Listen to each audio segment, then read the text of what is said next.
Chapter 8. The Nature Theater of Oklahoma. At a street corner, Carl saw a placard with the following announcement. The Oklahoma Theater will engage members for its company today at Clayton Racecourse from 6 o'clock in the morning until midnight. The Great Theater of Oklahoma calls you. Today only, and never again. If you miss your chance now, you miss it forever. If you think of your future, you are one of us. Everyone is welcome. If you want to be an artist, join our company. Our theater can find employment for everyone, a place for everyone. If you decide on an engagement, we congratulate you here and now. But hurry, so that you can get in before midnight. At 12 o'clock, the doors will be shut and never opened again. Down with all those who do not believe in us. Up and to Clayton. A great many people were certainly standing before the placard, but it did not seem to find much approval. There were so many placards, nobody believed in them any longer, and this placard was even more improbable than usual. Above all, it failed in an essential particular. It did not mention payment. If the payment were worth mentioning at all, the placard would certainly have mentioned it. That most attractive of all arguments would not have been forgotten. No one wanted to be an artist, but every man wanted to be paid for his labors. Yet for Carl there is one great attraction in the placard. Everyone is welcome, it said. Everyone. That meant Carl, too. All that he had done till now was ignored. It was not going to be made a reproach of him. He was entitled to apply for a job of which he need not be ashamed, which, on the contrary, was a matter of public advertisement. And just as public was the promise that he, too, would find acceptance. He asked for nothing better. He wanted to find some way of at least beginning a decent life, and perhaps this was his chance. Even if all the extravagant statements in the placard were a lie, even if the Great Theater of Oklahoma were an insignificant traveling circus, it wanted to engage people, and that was enough. Carl did not read the whole placard over again, but once more singled out the sentence, "Everyone is welcome." At first he thought of going to Clayton on foot, yet that would mean 3 hours of hard walking, and in all possibility, he might arrive just in time to hear that every available vacancy has been filled. The placard certainly suggested that there were no limits to the number of people who could be engaged, but all advertisements of that kind were worded like that. Carl saw that he must either give it up or else go by train. He counted over his money, which would last him for 8 days yet if he did not take this railway journey. He slid the little coins backwards and forwards on the palm of his hand. A gentleman who had been watching him clapped him on the shoulder and said, "All good luck for your journey to Clayton." Carl nodded silently and reckoned up his money again, but he soon came to a decision, counted out the money he needed for the fare, and rushed to the underground station.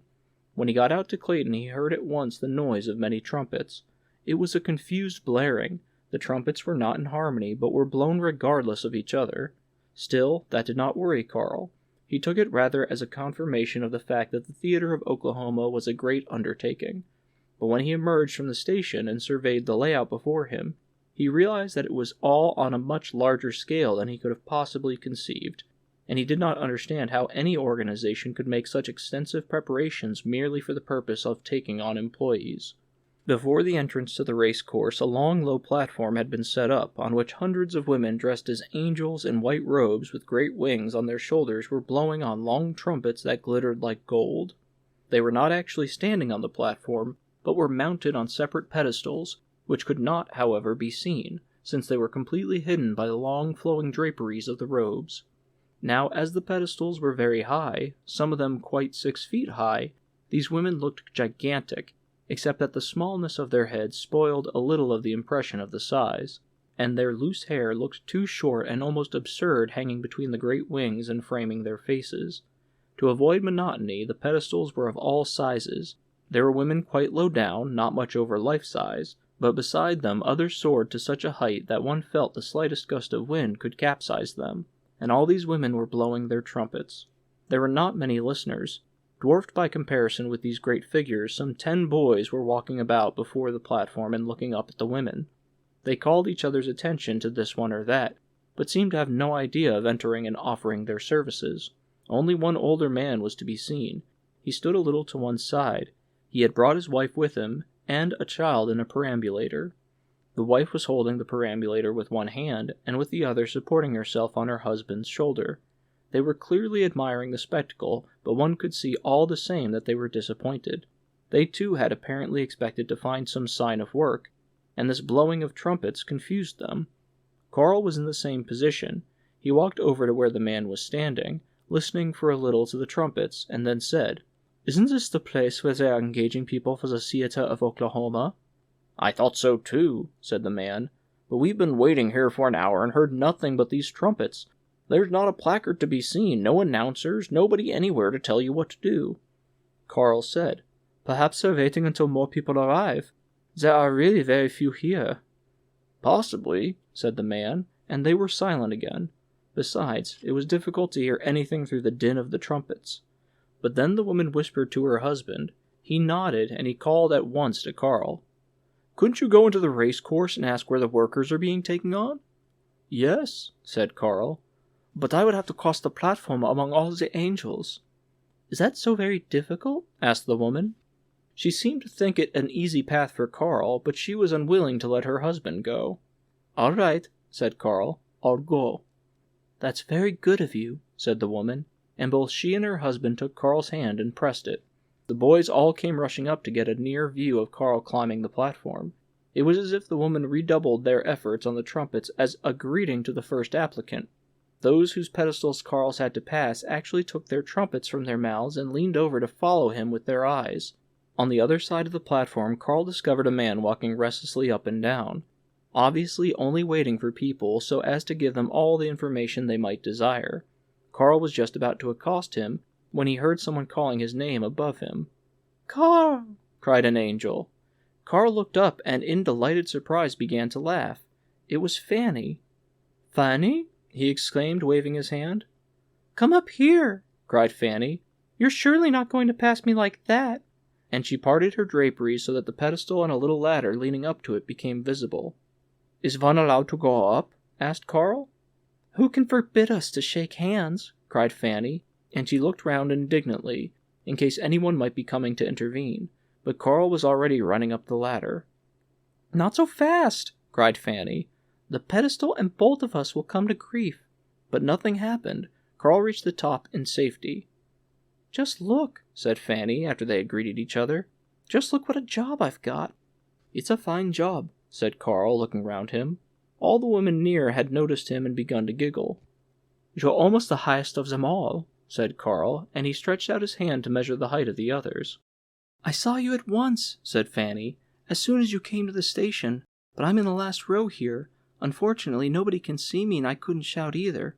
I blew as loudly as I could, but you didn't recognize me." "You all play very badly," said Carl. "Let me have a turn." "Why, certainly," said Fanny, handing him the trumpet. "But don't spoil the show or else I'll get the sack." Carl began to blow into the trumpet.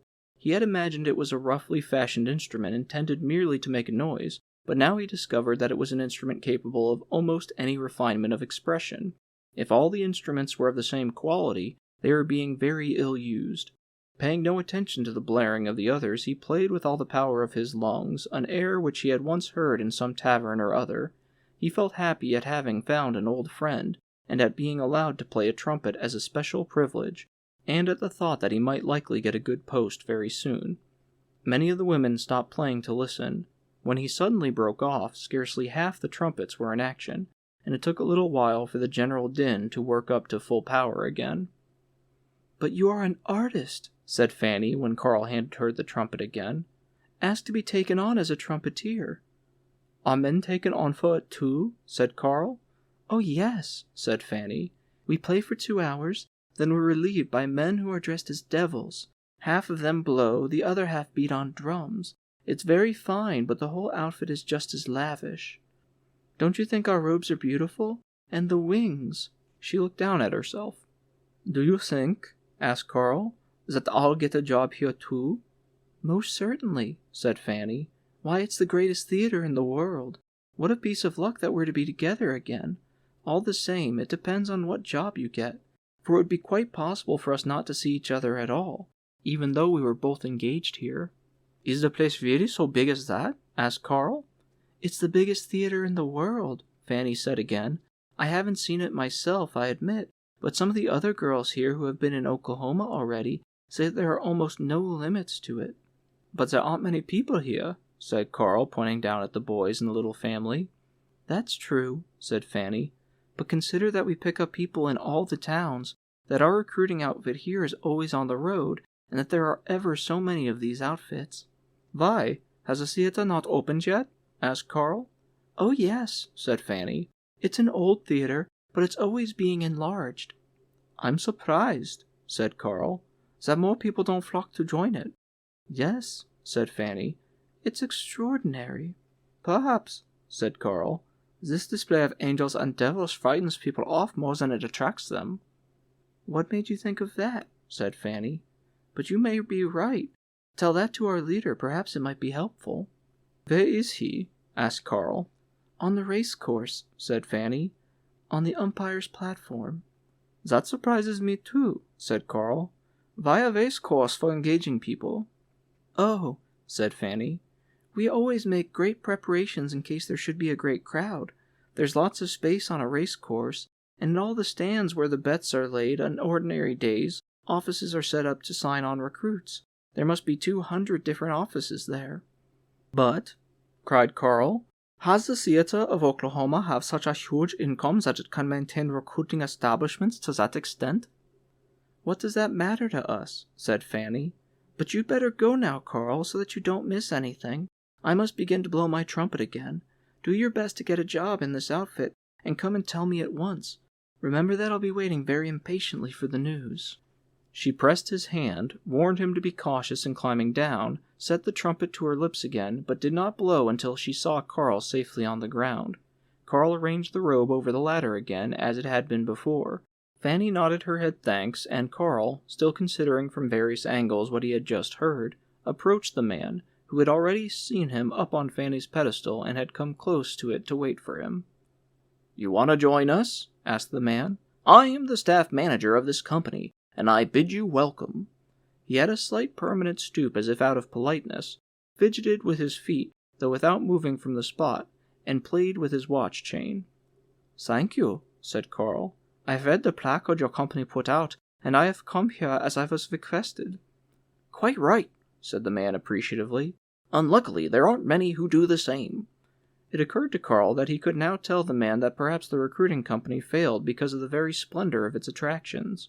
But he did not say so, for this man was not the leader of the company, and besides, it would not be much of a recommendation for him if he began making suggestions for the improvement of the outfit before even being taken on. So he merely said, "There is another man waiting out there who wants to report here too, and simply sent me on ahead. May I fetch him now?"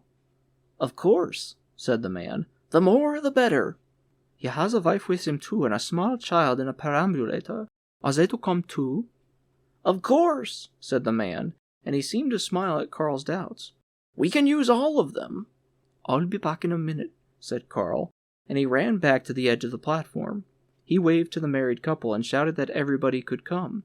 He helped the man to lift the perambulator onto the platform, and then they proceeded together. The boys, seeing this, consulted with each other, and then, their hands in their pockets, hesitating to the last instant, slowly climbed onto the platform and followed Carl and the family. Just then some fresh passengers emerged from the underground station and raised their arms in astonishment when they saw the platform and the angels. However, it seemed that the competition for jobs would now become more lively. Carl felt very glad that he was such an early arrival, perhaps the first of them all. The married couple were apprehensive and asked various questions as to whether great demands would be made on them. Carl told them that he knew nothing definite yet, but he had received the impression that everyone without exception would be engaged. He thought they could feel easy in their minds. The staff manager advanced towards them, very satisfied that so many were coming. He rubbed his hands, greeted everyone with a little bow, and arranged them all in a row. Carl was the first, then came the husband and wife, and after that the others. When they were all ranged up, the boys kept jostling each other at first, and it took some time to get them in order. The staff manager said, while the trumpets fell silent, "I greet you in the name of the Theater of Oklahoma. You have come early," but it was already midday. "There is no great rush yet, so that the formalities necessary for engaging you will soon be settled. Of course, you all have your identification papers."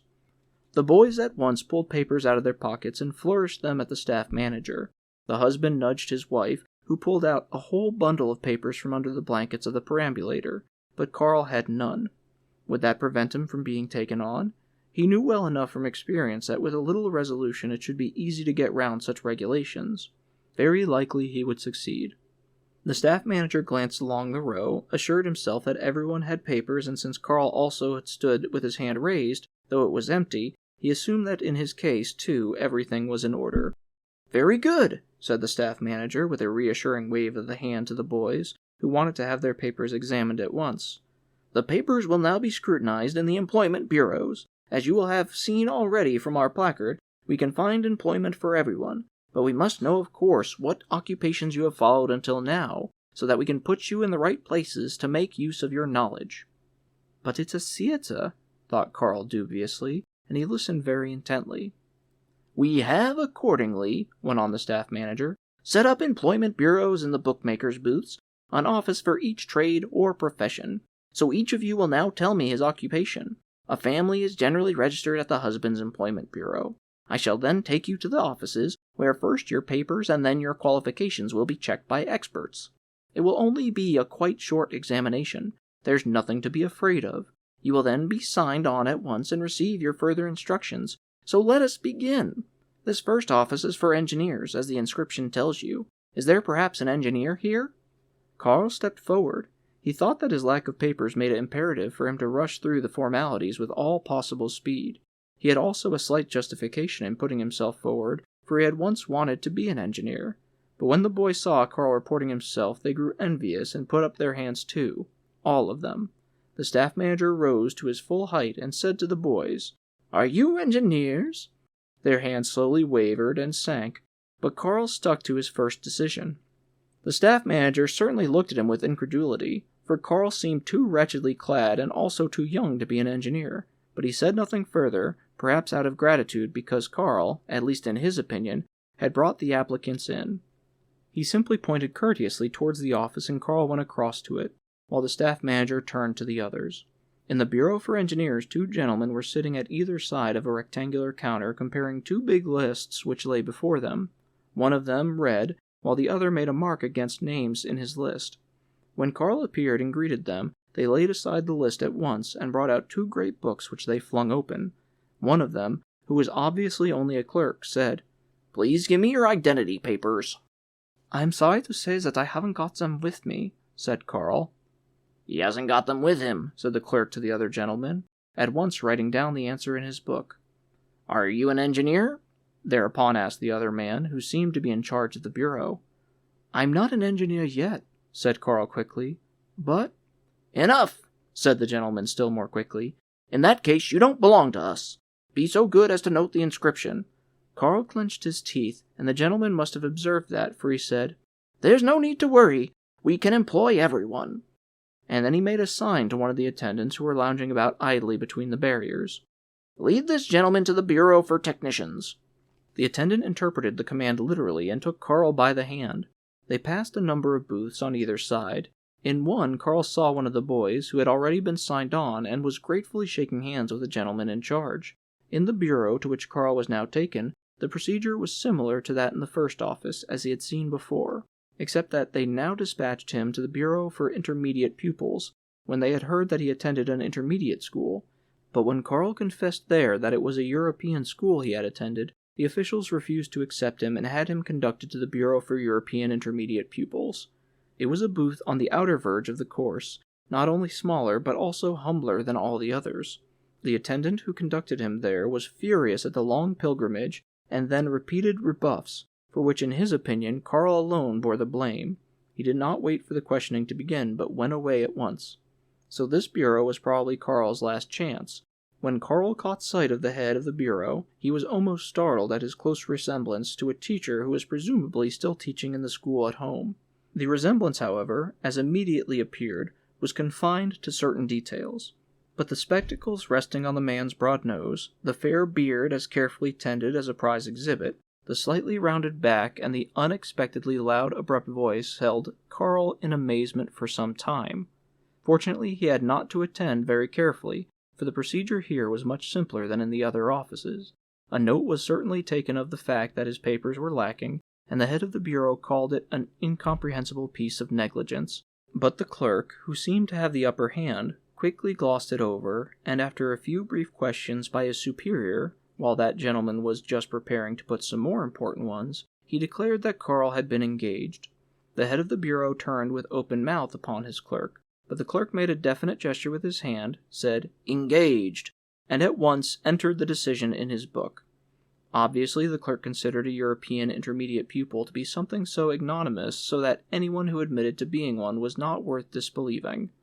Carl, for his part, had no objection to this, so he went up to the clerk intending to thank him, but there was another little delay while they asked him what his name was. He did not reply at once. He felt shy of mentioning his own name and letting it be written down. As soon as he had a place here, no matter how small, and filled it satisfactorily, they could have his name, but not now. He had concealed it too long to give it away now. So as no other name occurred to him at the moment, he gave the nickname he had in his last post, Negro. "Negro?" said the chief, turning his head and making a grimace, as if Carl had now touched the high water mark of incredibility. Even the clerk looked critically at Carl for a while, but then he said, "Negro," and wrote the name down.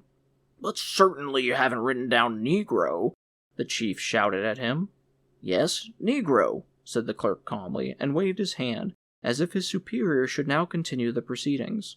And the head of the bureau, controlling himself, stood up and said, "You are engaged, then, for the—" But he could not get any further. He could not go against his own conscience, so he sat down and said, "He isn't called Negro." The clerk raised his eyebrows, got up himself, and said, "Then it is my duty to inform you that you have been engaged for the theater in Oklahoma, and that you will now be introduced to our leader." Another attendant was summoned, who conducted Carl to the umpire's platform.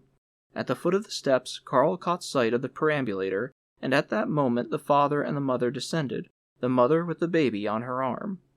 "Have you been taken on?" asked the man. He was much more lively than before, and his wife smiled at Carl across her shoulder. When Carl answered that he had just been taken on and was going to be introduced, the man said, "Then I congratulate you. We have been taken on too. It seems to be a good thing, though you can't get used to everything all at once, but it's like that everywhere." They said goodbye to each other again, and Carl climbed up to the platform. He took his time, for the small space above seemed to be crammed with people, and he did not want to be importunate. He even paused for a while and gazed at the great race course, which extended on every side to distant woods. He was filled with longing to see a racehorse. He had found no opportunity to do so since he had come to America. In Europe, he had once been taken to a race meeting as a small child, but all that he could remember was that he had been dragged by his mother through throngs of people who were unwilling to make room and let him pass. So that actually he had never seen a race yet. Behind him, a mechanism of some kind began to whir. He turned round and saw on the board, where the names of the winners appeared, the following inscription being hoisted: "The merchant Kala with wife and child." So the names of those who were engaged was communicated to all the offices from here. At that moment several gentlemen with pencils and notebooks in their hands ran down the stairs, busily talking to each other. Carl squeezed against the railing to let them pass, and then went up, as there was now room for him above. In one corner of the platform with its wooden railing, the whole looked like a flat roof of a small tower. A gentleman was sitting with his arms stretched along the railing and a broad white silk sash hanging diagonally across his chest with the inscription, "Leader of the 10th Recruiting Squad of the Theater of Oklahoma." On the table stood a telephone, doubtless installed for use during the races, but now obviously employed in giving the leader all necessary information regarding the various applicants before they were introduced. For he did not begin by putting questions to Carl, but said to a gentleman sitting beside him with crossed legs, his chins in his hands, "Negro, a European intermediate pupil." And as if with that he had nothing more to say to Carl, who was bowing low before him, he glanced down the stairs to see whether anyone else was coming. As no one came, he lent an ear to the conversation which the other gentleman was having with Carl, but for the most part kept looking at the racecourse and tapping on the railing with his fingers. These delicate yet powerful, long, nimble fingers attracted Carl's attention from time to time, although he should really have been giving his whole mind to the other gentleman. "You've been out of work?" this gentleman began by asking. The question, like almost all the other questions he asked, was very simple and direct. nor did he check Carl's replies by cross-examining him at all. Yet the way in which he rounded his eyes while he uttered his questions, the way in which he leaned forward to contemplate their effect, the way in which he let his head sink to his chest while he listened to the replies, in some cases repeating them aloud, invested his inquiries with an air of special significance, which one might not understand, but which it made one uneasy to suspect.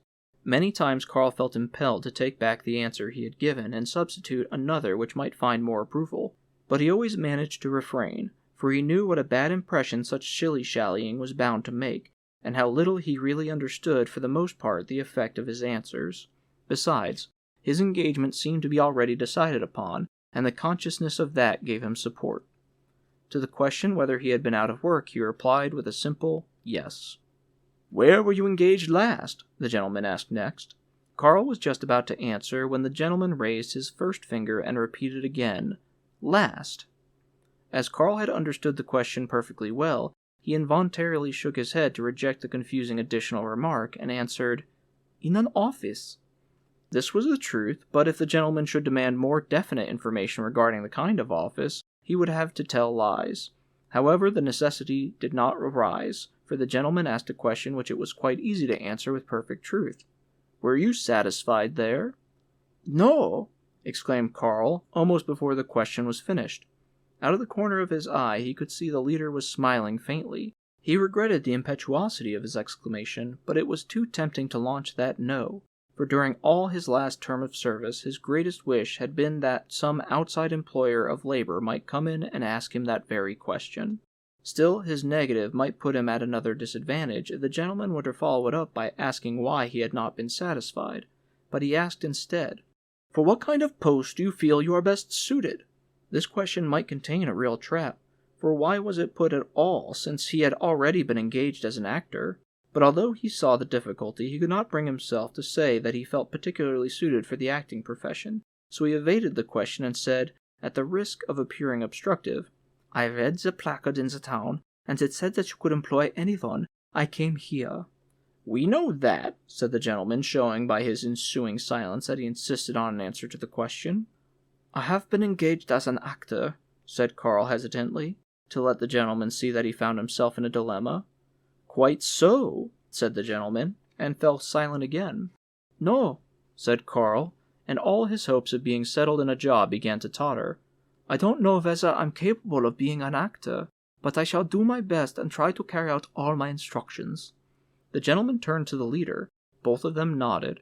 Carl seemed to have given the right answer, so he took courage again and, standing erect, waited for the next question. It ran, "What did you want to study originally?" To define the question more exactly, the gentleman seemed to lay great weight on exact definition. He added, "In Europe, I mean," at the same time removing his hand from his chin and waving it slightly as if to indicate both how remote Europe was and how unimportant were any plans that might have been made there. Carl said, "I wanted to be an engineer." This answer almost stuck in his throat. It was absurd of him, knowing as he did the kind of career he had in America, to bring up the old daydream of having wanted to be an engineer. Would he have ever become an engineer even in Europe? But he simply did not know what other answer to make, and so gave this one. Yet the gentleman took it seriously, as he took everything seriously.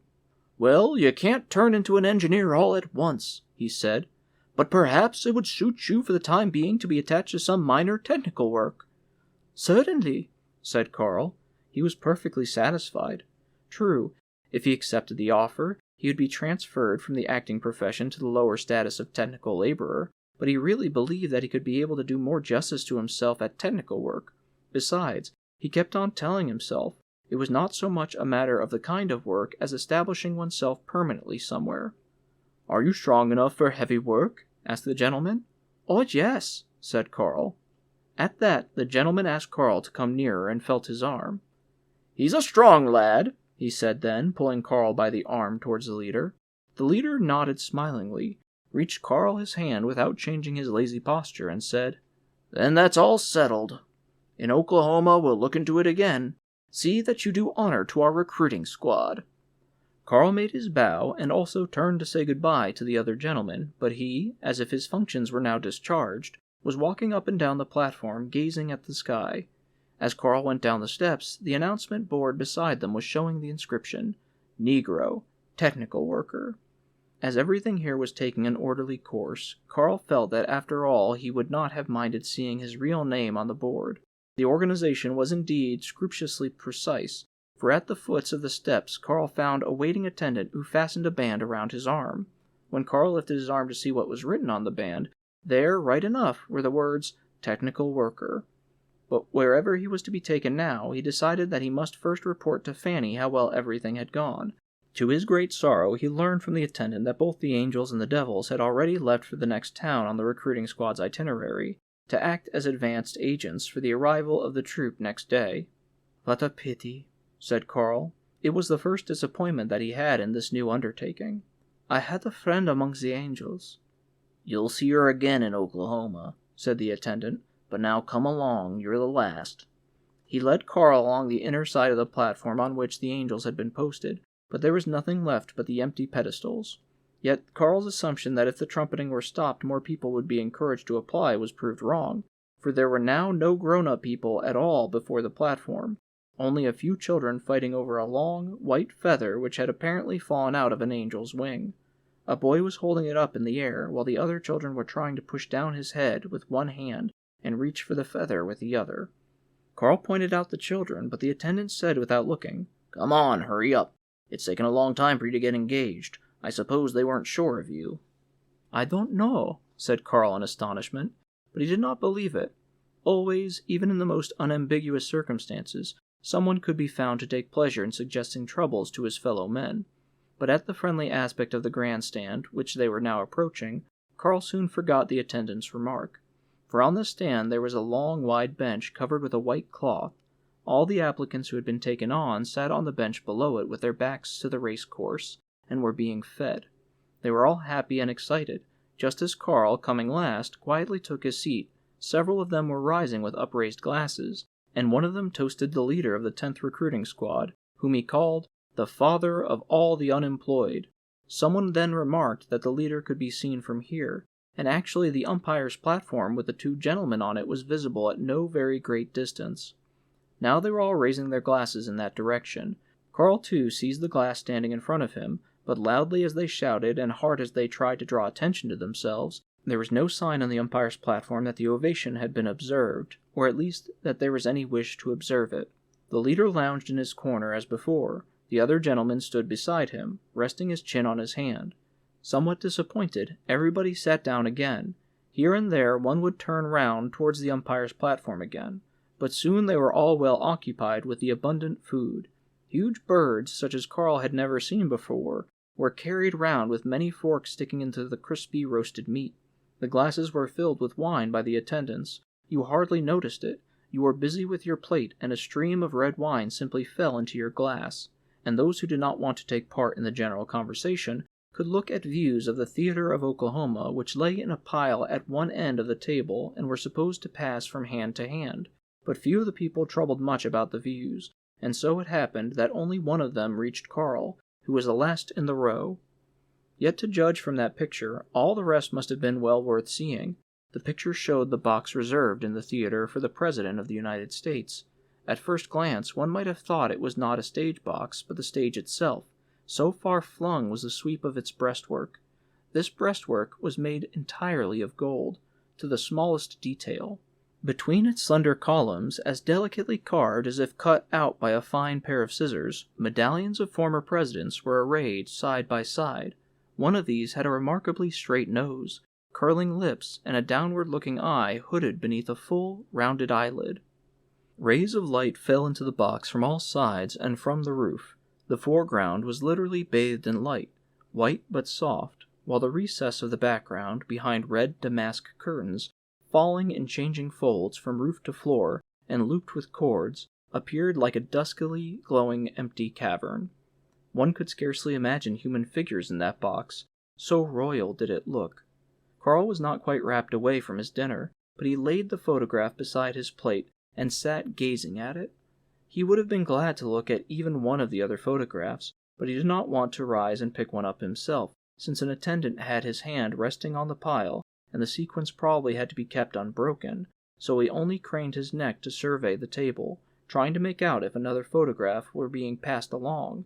To his great amazement, it first seemed incredible, he recognized among those most intent upon their plates a face which he knew well. "Giacomo!" he cried. Shy as ever when taken by surprise, Giacomo got up from his seat, turned round in the narrow space between the benches, wiped his mouth with his hand, and then showed great delight at seeing Karl, suggesting that Karl should come and sit beside him, or he should change his own place instead. They had a lot to tell each other, and should stick together all the time. Karl, not wanting to disturb the others, said perhaps they had better keep their own places for the time being. The meal would soon be finished, and then of course they would stick together. But Karl still lingered a moment or two, only for the sake of looking at Giacomo. What memories of the past were recalled? What happened to the manageress? What was Therese doing? Giacomo himself had hardly changed at all in appearance. The manageress's prophecy that in 6 months' time he would develop into a large-boned American had not been fulfilled. He was as delicate-looking as before, his cheeks hollow as ever, though at the moment they were bulging with an extra-large mouthful of meat, from which he was slowly extracting the bones to lay them on his plate. As Karl could see from his armband, he was not engaged as an actor either, but as a lift boy. The theater of Oklahoma really did seem to have a place for everyone. But Karl's absorption in Giacomo had kept him too long away from his own seat. Just as he was thinking of getting back, the staff manager arrived, climbed onto one of the upper benches, clapped his hands, and made a short speech while most of the people rose to their feet. Those who remained in their seats, unwilling to leave their dinners, being nudged by the others until they too were forced to rise. "I hope," said the staff manager, Karl meanwhile having tiptoed back to his place, "that you have been satisfied with our reception of you and the dinner we have given you. The recruiting squad is generally supposed to keep a good kitchen. I'm sorry we must clear the table already, but the train for Oklahoma is going to leave in 5 minutes. It's a long journey, I know, but you'll find yourself well looked after. Let me now introduce the gentleman in charge of your transport arrangements, whose instructions you will please follow." A lean little man scrambled up on the bench beside the staff manager, and scarcely taking time to make a hasty bow, began waving his arms nervously to direct them how to assemble themselves in an orderly manner and proceed to the station. But he was at first ignored, for the man who had made a speech at the beginning of the dinner now struck the table with his hand and began to return thanks in a lengthy oration. Karl was growing quite uneasy about it. He had just been told that the train was leaving in 5 minutes. He was not even deterred by the patent inattention of the staff manager, who was giving various instructions to the transport official. He built up his oration in the grand manner, mentioning each dish that had been served and passing a judgment on each individually, winding up with a declaration, "Gentlemen, that is the way to our hearts." Everyone laughed except the gentleman he was addressing, but there was more truth than jest in his statement, all the same. This oration brought its own penalty, since the road to the station had now to be taken at a run. Still, that was no great hardship, for, as Karl only now remarked, no one carried any luggage. The only thing that could be called luggage was the perambulator, which the father was pushing at the head of the troop, and which jolted up and down wildly if no hand were steadying it. What destitute, disreputable characters were here assembled, and yet how well they had been received and cared for, and the transport official must have been told to cherish them like the apple of his eye. Now he was taking a turn at pushing the perambulator, waving one hand to encourage the troop. Now he was urging on stragglers in the rear. Now he was careering along the ranks, keeping an eye on the slower runners in the middle, and trying to show them with swinging arms how to run more easily. When they reached the station, the train was ready for departure.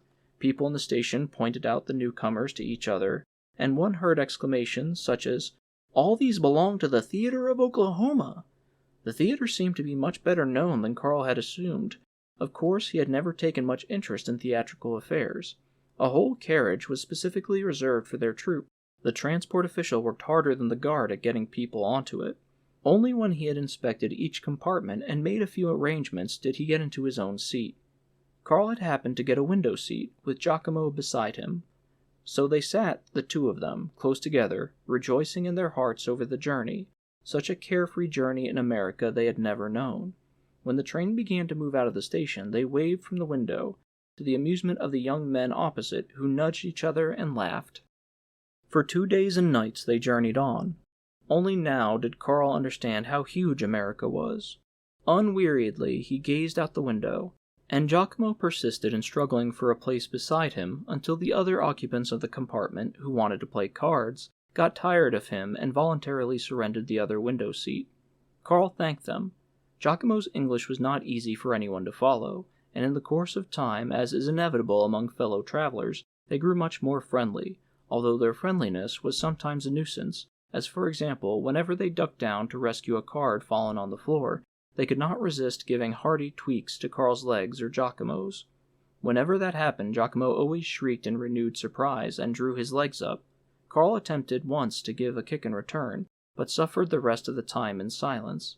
Everything that went on in the little compartment, which was thick with cigarette smoke in spite of the open window, faded in comparative insignificance before the grandeur of the scene outside. The first day they traveled through a high range of mountains. Masses of blue-black rock rose in sheer wedges to the railway line. Even craning one's neck out of the window, one could not see their summits. Narrow, gloomy, jagged valleys opened out, and one tried to follow with a pointing finger the direction in which they lost themselves. Broad mountain streams appeared, rolling in great waves down onto the foothills, and drawing with them 1,000 foaming wavelets, plunging underneath the bridges over which the train rushed, and they were so near that the breath of coldness rising from them chilled the skin of one's face.